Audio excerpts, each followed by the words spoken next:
আসন পুনর্বিন্যাসের প্রতিবাদে উত্তপ্ত ফরিদপুর মহাসড়কে গাছের গুঁড়ি ফেলে বিক্ষোভ করেছেন এলাকাবাসী। পরিস্থিতি নিয়ন্ত্রণে মোতায়েন রয়েছে আইন শৃঙ্খলা বাহিনী। সকাল থেকে ভাঙ্গা গোল চত্বরে অবস্থান নেন বিক্ষুব্ধরা। এ সময় 1 ঘন্টা আটকে রাখা হয় ঢাকা বরিশাল খুলনা মহাসড়ক। পরে মহাসড়কের দুই পাশে অবস্থান নেন স্থানীয়রা। পরিস্থিতি মোকাবিলায় কঠোর অবস্থানে আইন শৃঙ্খলা বাহিনী। মোড়ে মোড়ে অবস্থান করছে পুলিশ, র্যাব ও সেনাবাহিনী। এদিকে বাগেরহাটে 4টি আসন বহালের দাবিতে জেলা নির্বাচন অফিস ঘেরাও কর্মসূচি করেন সর্বদলীয় সম্মিলিত কমিটির নেতাকর্মীরা। আসন ফিরে পেতে উচ্চ আদালতে রিট করা হয়েছে। দাবি আদায় না হওয়া পর্যন্ত আইনি লড়াইয়ের পাশাপাশি রাজপথে আন্দোলন চলবে বলে জানান নেতারা। এই মুহূর্তে ফরিদপুরের ভাঙ্গায় আছেন সহকর্মী শিকদার সজল। সরাসরি যাচ্ছি তার কাছে। দাবি আদায়ে তৃতীয় দিনের যে অবরোধ কর্মসূচি, সেই অবরোধ কর্মসূচিতে পুনরায় যাতে কোনো বিশৃঙ্খলা না ঘটে সে কারণে কিন্তু নিরাপত্তার চাদরে কিন্তু ঢেকে দেওয়া হয়েছে ফরিদপুরের ভাঙ্গা উপজেলাকে।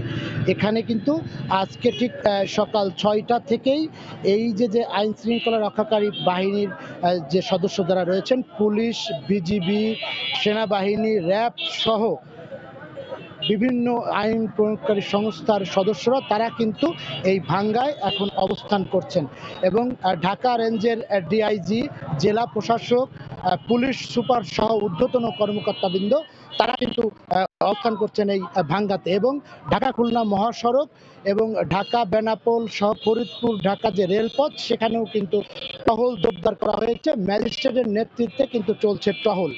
এবং এই যে ফরিদপুর 4 আসন থেকে ভাঙ্গা উপজেলার আলগী এবং হামিদী 2টি ইউনিয়ন কেটে নেওয়ার প্রতিবাদে এবং এই যে 2টি ইউনিয়ন, এই 2টি ইউনিয়ন ফরিদপুর 2 আসনে অন্তর্ভুক্ত করার প্রতিবাদে এবং পুনর্বহালের দাবিতেই কিন্তু এই গত কয়েকদিন যাবৎ রেলপথ মহাসড়ক অবরোধ করে আসছিল স্থানীয় জনতা। এবং গতকাল দুপুরে এই হাজারো মানুষ একসাথে হয়ে কিন্তু তারা উপজেলা নির্বাহী কর্মকর্তার কার্যালয় এবং নির্বাচন অফিস এবং থানা ঘেরাও করে সেখানে কিন্তু হামলা চালায় এবং ভাঙচুর করে। আসলে তাদের দাবি হচ্ছে যে এই যে ফরিদপুরের যে 2টি আসন, 2টি ইউনিয়ন কেটে নেওয়া হলো, সেই 2টি ইউনিয়ন পুনরায় আবার অন্তর্ভুক্তর দাবিতে কিন্তু তারা এই কর্মসূচি পালন করছে। এদিকে সকাল ঠিক 8টার দিকে ঢাকা বরিশাল মহাসড়কের হামিরদি এলাকায় গাছের গুঁড়ি ফেলে কিন্তু সড়ক অবরোধ করে।